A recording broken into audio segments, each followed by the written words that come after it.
who created Tellebration. 20 years ago this month, in Connecticut, there were 6 Tellebration events taking place in 6 different communities across Connecticut. J.G. Paul Pinkerton had a vision of bringing people together, sharing stories at the same place on the same day. It was 20 years ago. In 1990, J.G. partnered with the National Storytelling Association in Jonesboro, Tennessee. They used their networking abilities, and Tellebration grew to a nationwide event, where literally hundreds of events were going on at the same time in November, all across America. A few years later, a Japanese storyteller created a Tellebration event in Japan. And now, 20 years after J.G.'s vision, there are literally thousands of Tellebration events all over the world, all in November, where storytellers are sharing stories with story listeners. J.G. Paul Pinkerton passed away Thursday on his way from Texas back to Stanford. J.G. Paul Pinkerton. This applause.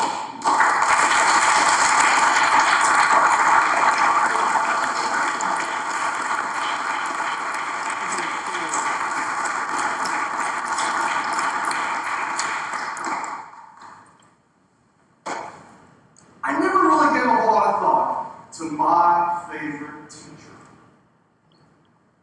I had a lot of teachers. A lot of them were really good and they stood out in my mind. But my favorite teacher, I really never chose one until I was in college and I was asked to choose a favorite teacher. I was asked to write a paper.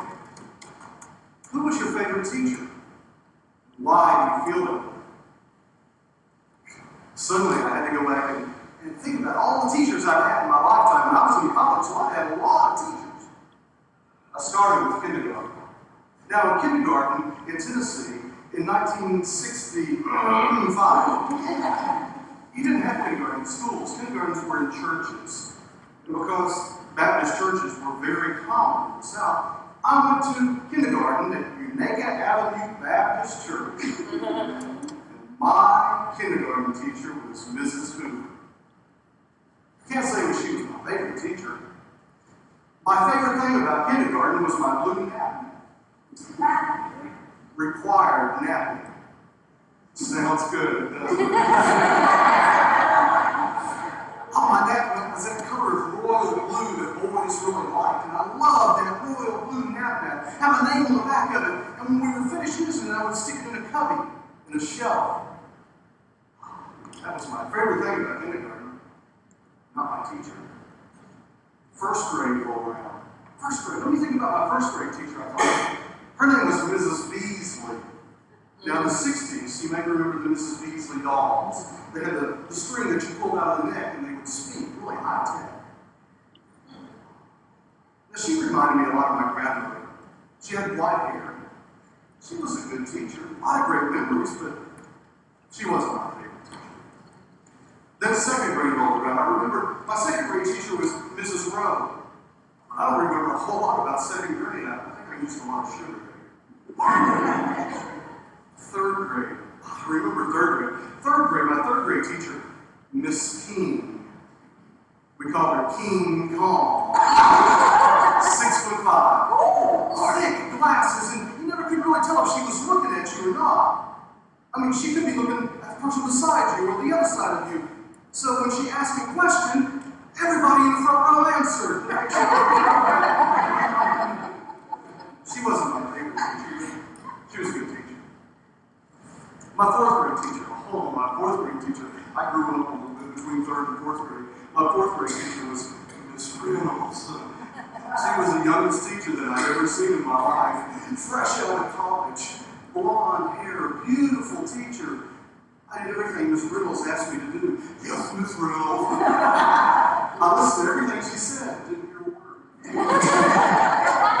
had a lot of fun in fourth grade. grade. She was a good teacher, but she wasn't my favorite teacher. My fifth grade teacher, Miss Parsons, M-I-S-S Parsons. Now, Miss Parsons was the opposite of Miss Reynolds. She taught my mother, she taught my two older sisters, and then she taught me. She was 125 years old.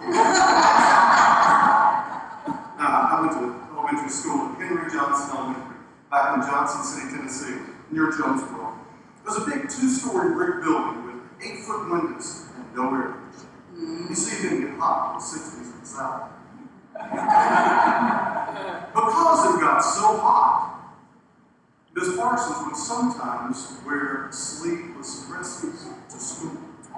Now, the custodians would come in and lower the windows that we tried to open up to circulate the air because birds would also circulate.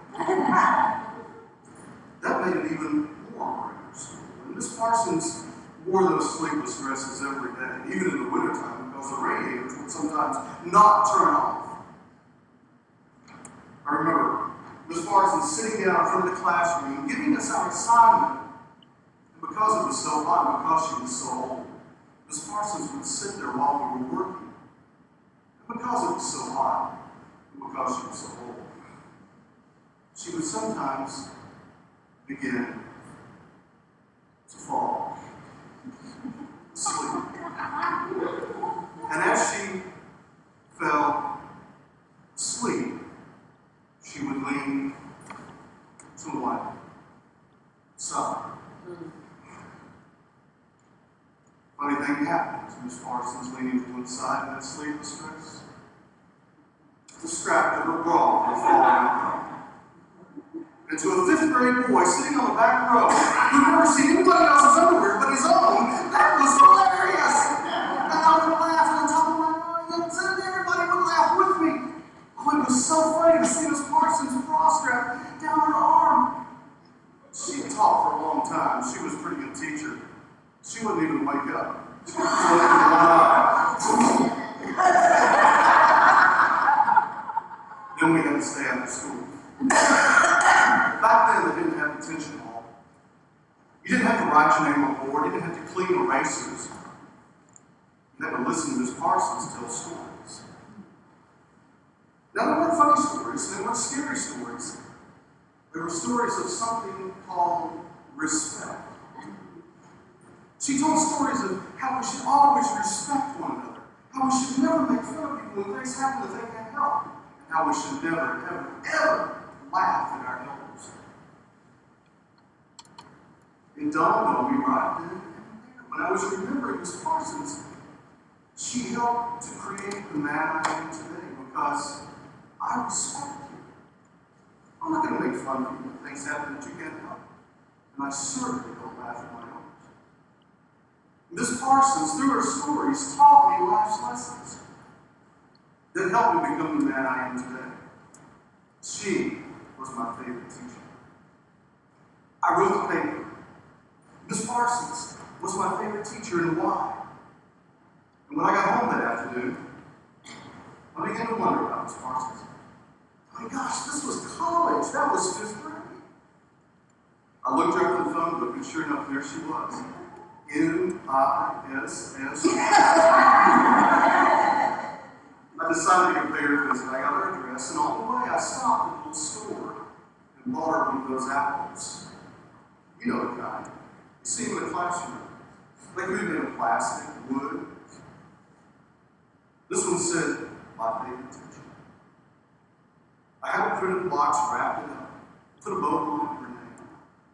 I knocked on Miss Parsons' door. She opened it up, wearing a sleeveless dress. Her hair made up, her makeup on. It looked like she was going to school, but by this time, she'd been retired for a long time. She was 149. She asked me to come in, and her home looked like an antique store. I'd never seen so many antiques. An antique couch, an antique chair, an antique painting on the wall. She asked me to sit down. I was a little bit afraid to sit on that couch. But I did, and we talked about old times. We talked about stories. We talked about school. When it was time for me to leave, I gave her my gift, She thanked me. I gave her a hug. For the next 5 years in a row, I returned to Miss Parsons' house, usually somewhere around the holidays. Always with my little apple, always that said favorite teacher. Made out of plastic, wood, stone, whatever I could find. The 6th year I returned and knocked on her door and no one answered. I walked over to the window and peered in. Some of her furniture was still there, but some was missing. So I asked the neighbor what happened to Miss Parsons. They told me that she had gotten so old, she had to have someone to take care of her all the time. They moved her into a nursing home. They gave me the address, and I drove to the nursing home on the other side of town. I walked down a long, white hallway that took me back to Henry Johnson Elementary School. For above all the doors were the names of the residents. When I got to the end of the hallway, M-I-S-S Parsons, just like in school. I knocked on her door, and she opened up, wearing a sleeveless dress. Here for me. She asked me to come in, and there was the antique chair, the antique couch, the antique painting on the wall. They moved her furniture there to make her feel more comfortable than she did. We sat there and we talked about old times, we talked about stories. When it was time for me to leave, I gave her my gift once again, and she thanked me. I hugged her for a long time.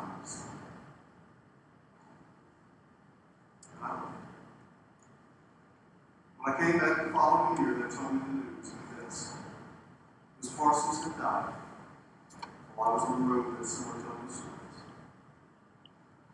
I was standing there with the gift in my hand, the gift from my favorite teacher. I only had one, and she was gone. I wondered what I was going to do with it. A tear formed in my eyes. I turned away and walked down the hallway to my car. I wondered what Miss Parsons would have me do with that gift. By the time I got to my car, my tear had dried into laughter. I was laughing as I was remembering Miss Parsons, and I knew exactly what I wanted to do with that gift. You see, Miss Parsons loved antiques. Miss Parsons collected antiques. I guess you could say Miss Parsons was an antique. I got back home and I put that gift still wrapped up, still with a bow on it, in an antique chest that I have in my living room where I keep my memories. Stories that I've started writing and haven't finished. Report cards, at least the good ones. Yearbooks from school. And there's the gift from my favorite teacher, right in the corner of that old antique chest. And whenever I want to get story ideas, to take a trip down memory lane, I open that trunk. I see that gift, and I remember M-I-S-S Parsons. And now, whenever you see one of those apples, whether it be in a classroom or in school, maybe even a picture of one, you're going to remember the story about Miss Parsons, but you're also going to remember your favorite teacher too. M-I-S-S Parsons.